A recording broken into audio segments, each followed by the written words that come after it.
to try and address some of those concerns.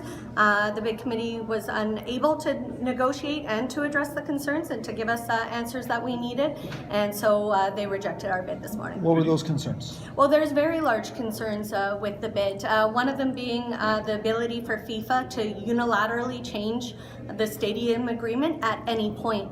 That adds unknown costs and unknown risks to the BC taxpayers.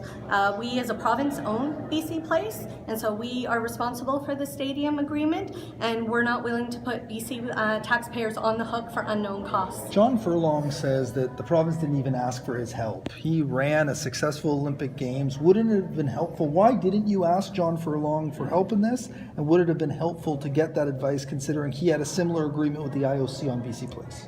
We've got a great team between BC Place, between the ministry. We were working closely with the cities on the bid, and I'm very confident that we put forward a bid that addressed all our concerns. What's different for the requirements for this as opposed to the 2015 Women's World Cup, which BC hosted?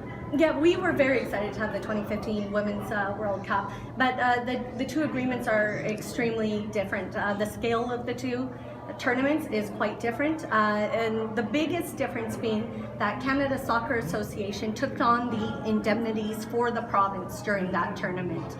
In this tournament, we are responsible for that stadium agreement and for all those indemnities. So we're looking at not only the unilateral ability for FIFA to change the agreement at any time, adding unknown costs and risks. We're looking at possible the security costs.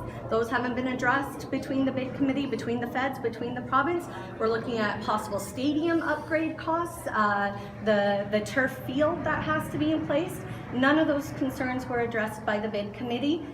We raised them repeatedly, and we added that into our bid. Do you have any estimate of what the potential exposure was to the province because of this open-ended agreement? That was part of the really big problem with the bid, is that there's no ability to quantify what that exposure is and how much those risks are going to be. When we're talking security costs in 2026, we don't know what that looks like. When we're talking FIFA's ability to unilaterally change a stadium agreement, we don't know what that looks like. We don't know what they're going to ask and what they're going to walk in and have the ability to do.